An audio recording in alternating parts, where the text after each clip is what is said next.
तो हेलो साथियों, स्वागत है आप सभी का आज के वीडियो में। और उम्मीद है आप लोग अच्छे होंगे, स्वस्थ होंगे और मस्त होंगे और बहुत अच्छी तरह से बेहतरीन तरीके से बिहार बोर्ड 2026 की आप लोग तैयारी अच्छे तरीके से कर रहे होंगे। तो दोस्तों, हम लोगों ने इससे पहले वीडियो में पढ़ा था पुष्पी पादपों में लैंगिक प्रजनन को, जिसमें हम लोगों ने इसके कई चीज़ों इसके और भी जो पार्ट्स है वो सभी को पढ़ लिया था हम लोगों ने। जैसे कि इसमें पुमंग था, उसके बाद और भी क्या कहते हैं जायांग था। इन सभी चीज़ को हम लोगों ने पढ़ लिया था कि कौन सा जो पादपों के पुरुष भाग होते हैं, कौन से स्त्री भाग होते हैं, ये सभी हम लोगों ने पढ़ लिया था।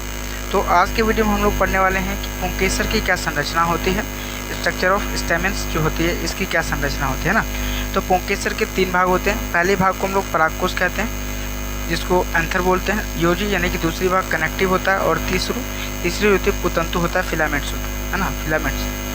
फिलामेंट्स की बात करें, अब देखिए परागकोश की स्ट्रक्चर कैसी होती है ना। संरचना की बात करें तो परागकोश की कैसी स्ट्रक्चर, यहाँ देख सकते हैं कि परागकोश की क्या स्ट्रक्चर है। देख सकते हैं कोई भी पौधे में कोई भी पौधे का जो फूल होता है, जैसे मान लीजिए कनेर का फूल लेते हैं, उसमें पुंकेसर की जो ऊपरी भाग, यहाँ पे देख लीजिए एक इसी में मेल भाग होता है और एक फीमेल भाग भी इसी में होता है। दोनों भाग क्या होता है, अलग अलग होता है इसी में, है ना। तो परागकोश क्या होता है कि स्ट्रक्चर जो होती है, स्ट्रक्चर ऑफ एंथर की, परागकोश पुंकेसर का ऊपरी फूला हुआ भाग होता है। देख सकते हैं ऊपरी जो फूला हुआ भाग है ये है परागकोश। द्विपालित चतुष्कोणीय होता है, द्विपालित होता है और 4 कोण वाला होता है। देख सकते हैं यही जो होता है ये चतुष्कोणीय होता है ना। चतुष्कोणीय होता है, यानी कि क्या होता है, परागकोश 2 पालियों में बटा होता है तथा प्रत्येक पाली को 2 कोष्ठकों में बांटी होती है ना। एक लंबवत खांच प्रवारक दोनों पालियों को अलग अलग करते हुए तंतु उत्तक होता है। जैसे कि ये बीच वाला भाग हो गया एंथर, यहाँ देख सकते हैं बीच वाला भाग हो गया, और ये फिलामेंट जो इसके ऊपर जो बेस होता है जिससे ये खड़ा होता है, जिसके ऊपर ये उगता है वो फिलामेंट होता है, और जो ये होता है ये एंथर हो गया सबसे ऊपर हो गया। तो ये पुष्पी पादप का क्या हो गया, एंथर हो गया। अब बात करें परागकोश के प्रत्येक जो कोष्ठकों में लघु बीजाणुधानियाँ पाई जाती है, वो क्या होती है कि लघु, जैसे कि माइक्रो स्पोरेंजियम होता है इसको, लघु बीजाणुधानियाँ। तो ये क्या होती है, ये होती है साथियों लघु बीजाणुधानी एक थैली जैसी लघु बीजाणु का निर्माण होता है, जिसमें पराग मातृ कोशिका यानी कि पोलन मदर सेल या लघु बीजाणुमृत कोशिका पाई जाती है ना। इन लघु बीजाणुमृत कोशिकाओं के द्वारा पराग कणों का निर्माण होता है। आप देख सकते हैं यहाँ पे देख सकते हैं ये एंथर का पार्ट्स है, और इसी को जब छोटा छोटा करके दिखाया गया तो इस तरह से स्ट्रक्चर बनी होती है। अब देखिए लघु बीजाणुधानी की संरचना की बात करें तो ये 4 भित्तियों में बटा होता है। 4 भित्तियों में बटा होता है। 4 भित्तियों में क्या सब होता है, पहला होता है कि बाह्य त्वचा यानी कि एपिडर्मिस। तो ये बाह्य त्वचा की बात करें, यहाँ देख सकते हैं एपिडर्मिस, ये क्या होता है, सबसे बाहरी परत है, क्योंकि लघु बीजाणुधानी की सुरक्षा का कार्य करता है। ये देख सकते हैं किसी पत्ते का फूल का पत्ता है, और उसमें जो बाहरी पत्ता होता है ये लघु बीजाणुधानी है। ये क्या करता है, सबसे बाहरी परत होती है जो लघु बीजाणुधानी की सुरक्षा करती है। ये बाह्य त्वचा है। अगला होता है अंतस्थीयम एंडोथीसियम कहा जाता है इसको। यह त्वचा क्या होता है कि यह त्वचा के अंदर की ओर पाई जाती है। यह सुरक्षा तथा परागकोश के स्फुटन का कार्य करती है। क्या करती है, परागकोश के स्फुटन का कार्य करती है।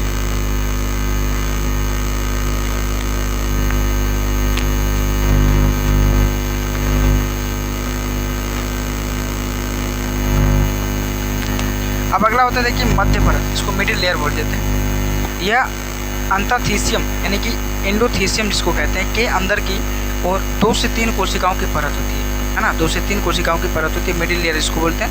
ये देख सकते हैं, और ये 2 से 3 कोशिकाओं की परत होती है। टैपिटम जिसको बोलते हैं, टैपिटम क्या होता है, यह मध्य परत के अंदर की ओर परत होती है।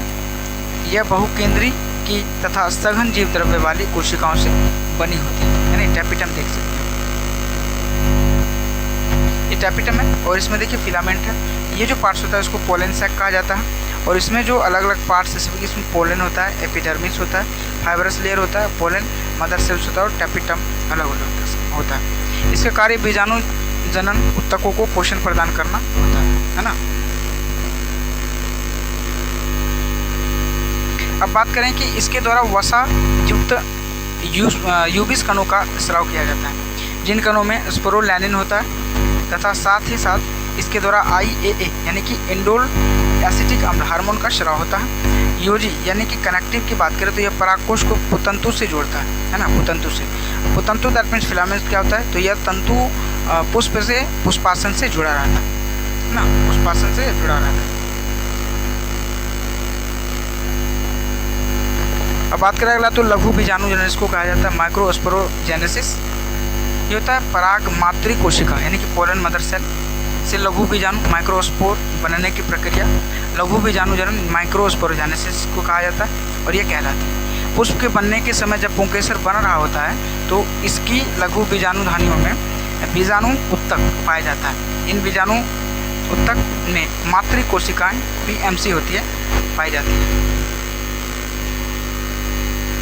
यह देख सकते हैं सारा सीमा होता है। पराग मातृ कोशिका PMC में अर्धसूत्री विभाजन से 4 अगुणित लघु बीजाणु N माइक्रोस्पोर बनते हैं, जो एक साथ एक ही भित्ति में व्यवस्थित होते हैं, जिसे लघु बीजाणु यानी कि चतुष कहते हैं। अभी लघु बीजाणु चतुष की भित्ति कैलोस नामक कार्बोहाइड्रेट से क्या होती है, बनी होती है, ये बनी होती है।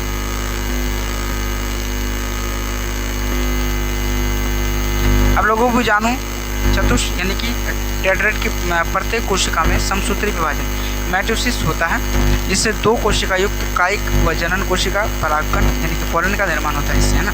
परागकण का स्फुटन क्या होता है कि डायंसिस ऑफ पोलन ग्रेन यानी कि परागकोश एंथर से परागकण पोलन ग्रेन का बाहर निकलना क्या होता है, डायंसिस कहलाता है। इसकी भी कुछ अलग अलग प्रकार क्या है। परागकोश की टैपिटम व मध्य परत यानी कि मिडिल लेयर नष्ट हो जाती है ना।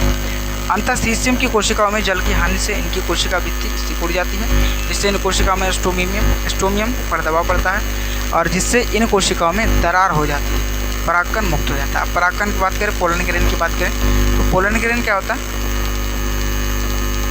यह नर युग्मको उद्भव मेल गैमेट होता है। यह गोलाकार तथा इसका व्यास 25 से 50 mm होता है। परागकण में 2 भित्तियाँ होती है, इसको चोल कहते हैं, बाह्य चोल और अंतःचोल यानी कि एक्सिन और इंटिन। बाह्य चोल की बात करें तो यह बाहरी भित्ति आउटलेयर है, यह कठोर व स्पोरोपोलिन की बनी होती है। स्पोरोपोलिन एक कार्बनिक पदार्थ है जो उच्च तापमान अम्लों व अक्षारकों के प्रति अति प्रतिरोधी होता है। इसका पाचन करने वाले एंजाइम अभी तक खोजा नहीं गया है ना। बाह्य चोल यानी कि असतत डाइकंटिन्यूअस की होती है, यह इस पर कुछ छिद्र पाए जाते हैं जिन्हें जनन छिद्र जर्मिनल पोर कहते हैं। इस पर स्पोरोलैनिन उपस्थित होता है। अंतःचोल की बात करें तो यह आंतरिक भित्ति इनर लेयर है, यह पतली व सतत होती है, यह सेलुलेज व पैक्टिन की बनी होती है। अंतःचोल यानी कि इंटेनिन की बात करें तो जनन छिद्र अनुपस्थित होता है इसमें। अब देखिए परिपक्व परागकण में 2 प्रकार की कोशिका होती है, पहली होती है कायिक कोशिका और दूसरा जनन कोशिका। वेजिटेटिव सेल की बात करें और जनरेटिव, तो वेजिटेटिव की बात करें तो ये बड़ी व अनियमित केंद्रक वाली होती है तथा खाद्य पदार्थ युक्त होती है। यह जनन छिद्र द्वारा निकलने वाली परागकण नलिका का निर्माण करती है, यही क्या होती है, अगुणित होती है। और जनन कोशिका यानी कि जनरेटिव सेल की बात करें तो ये छोटी तथा तरकू रूप होता है तथा कायिक कोशिका के जीव द्रव में तैरती रहती है, ये अगुणित होती है। जनन कोशिका में समसूत्री विभाजन से 2 नर युग्मक बनते हैं और जो दोहरे निषेचन में भाग देता है ना। यहाँ तक हम लोग आज पढ़ लिए हैं। वीडियो अच्छा लगे तो वीडियो को जरूर लाइक कीजिएगा और चैनल को जरूर सब्सक्राइब कर लीजिएगा, बेल आइकन भी प्रेस कर लीजिएगा। हमारा जो चैनल है पूर्ण रूप से बिहार बोर्ड को समर्पित है और 2026 में जो एग्ज़ाम होने वाला है उसको देखते हुए यह चैनल बहुत ही महत्वपूर्ण है, इसलिए चैनल को अधिक से अधिक शेयर कीजिएगा और वीडियो कैसा लगा ज़रूर वीडियो को कमेंट करके बताइएगा। आज के लिए बने रहने के लिए सभी का धन्यवाद।